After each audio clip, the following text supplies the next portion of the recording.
Hi, my name is Amy Gravino. I'm an adult on the autism spectrum. I'm the president and founder of Ascot Consulting, and I'm a professional public speaker and autism advocate. And I'm Dr. Peter Gerhardt. I am co-chairman of the Scientific Council for the Organization for Autism Research, and I am executive director of the EPIC family of services in Paramus, New Jersey. The needs of the autism community are as wide and diverse as its members. This resource was created with you in mind as someone on the autism spectrum. Resources that can help you achieve a high degree of independence in life are vital. One area of life that's often overlooked or ignored is a person's sexuality. Unfortunately, there's a lack of resources around the topic of sexuality education. Many people learn what they know about sexuality from media or friends. Since social communication is difficult for people on the autism spectrum, and they often overgeneralize their learning, hearing inaccurate information could compromise your health and safety. Unfortunately, there are very few resources for teaching people on the autism spectrum about sexuality, and even fewer resources for people on the spectrum themselves to learn about sexuality. OR recognized this gap in information and has created an online resource that can be used by autistic individuals and their support networks to learn about sexuality. This resource covers issues that all people face when dealing with sexuality, as well as topics specific to people on the autism spectrum. This online resource is divided into 9 sections. Because sexuality is so complicated, this guide won't be able to provide all the answers that you'll need. When you have specific questions or need advice, it's very important to have at least one trusted adult whom you can ask. Though this resource cannot begin to cover the vast amount of information about sexuality education out there, it covers many broad topics in the hope that it may be a launching point into more discussion and discovery. One of the questions you may have while using this resource is the question, am I ready to have sex? No matter how you define sex, there are important questions that someone should ask themselves before deciding whether or not to be sexually active. Those questions you ask yourself are related to your personal values, communication skills, physical health, emotional health, and what you know about sex. This section covers a variety of things you want to consider, including some of the most important questions you can ask yourself when deciding if you really are ready to have sex. One of the most important parts of any relationship is consent, or permission for one person to do something when it affects or involves another. This is especially true in romantic and sexual relationships when talking about consent for physical or sexual activity. At a basic level, giving or getting consent seems simple. Someone either wants something to happen or they don't. But it can be a tricky topic because of complicated social cues or different communication styles. How does someone learn about the different ways of communicating consent with another person? This consent section explains different types of boundaries, what consent is and what consent isn't, and how to know if someone is able to give consent. The consent section of this resource provides simple explanations to the complexity of asking for, receiving, and giving consent.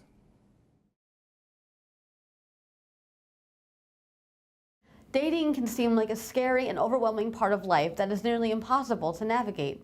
Lots of people might have expectations about dating that may or may not match with reality. Some people think dating may have only one goal, finding a lifelong partner, but that isn't always why people date. Dating can be a great way to get to know another person and get to know yourself better. There are lots of tricky social skills to navigate when it comes to crushes, knowing when to ask someone on a date, or deciding to be in a committed relationship. This section explains the basics of crushes, flirting, asking people out, handling rejection, going on dates, and being in relationships.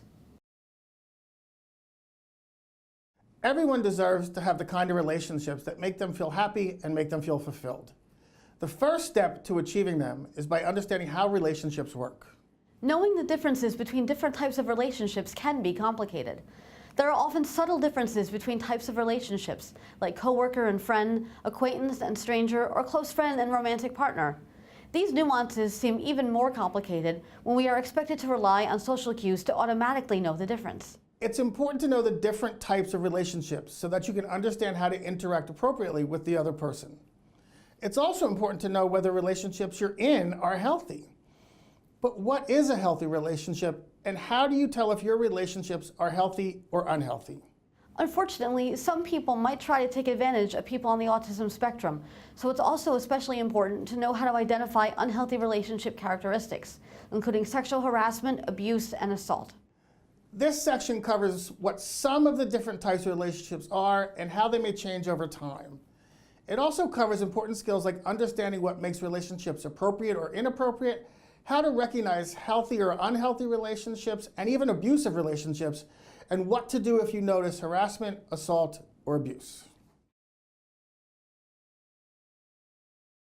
This section covers what information is safe to share online and how to manage it, how to develop trust with the people you first meet online, and advice on finding online friendships and online dating. It also discusses how to deal with rejections and other negative interactions, as well as the availability of pornography and how pornography differs from most sexual activity in the real world. There are more opportunities than ever to form relationships online. These relationships can be anything from friendships to dating. Some people find it easier to meet friends or find dating partners online than in person. Connecting online can be a great way to meet people, bond over mutual interests, and develop relationships. Some online relationships remain as only online connections, and some move to meeting in person. No matter what kind of relationships you develop online, it is important to be comfortable and safe. Since online relationships can allow people to be anonymous, it can sometimes be hard to tell the difference between someone having a genuine interest in you and someone taking advantage of you and your personal information. While safety is important, personal comfort and enjoyment are equally as important.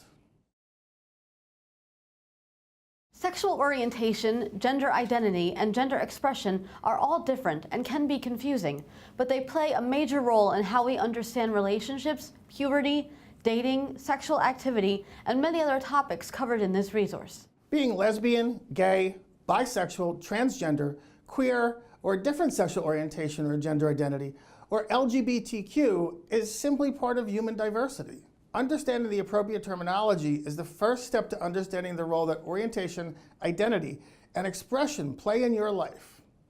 Even if you're not LGBTQ, understanding these things can be especially helpful when engaging people you know or maybe someone you're going to meet. This section discusses basic terminology and guidance on sexual orientation and gender identity.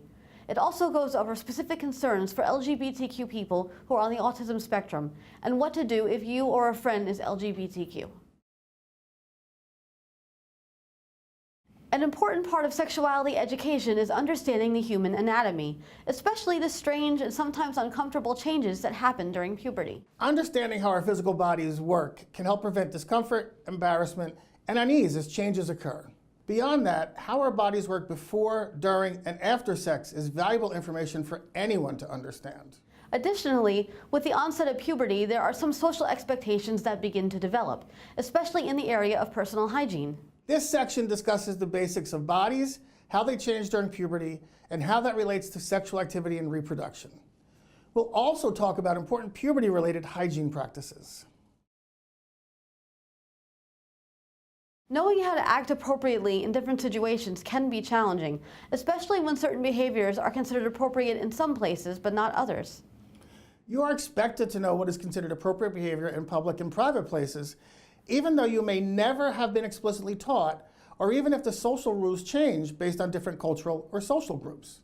Behaving inappropriately in any social situation can lead to small misunderstandings and embarrassment, or sometimes something worse that has legal consequences. It can be hard to understand, but there are some general guidelines one can follow to determine what kind of things can be done in private versus public settings. This section will discuss why understanding the difference between public and private is important, what public, semi-public, semi-private, and private places are, and what behaviors, conversations, and personal information are appropriate in each type of place. Sex and sexual activity are topics that can be confusing and complex for everyone, whether they're on the autism spectrum or not. Talking about sex can be incredibly important to your health, safety, and enjoyment. But when, with whom, and how do you talk about sex? Because appropriate conversations about sex are so different based on context, it's important to have accurate, specific, and useful information before having these conversations. This section discusses the basics of what sex is, why people have sex, when people have sex, how people talk about sex, and if they don't, why they should, and how to communicate both sexual and autism-related needs with partners.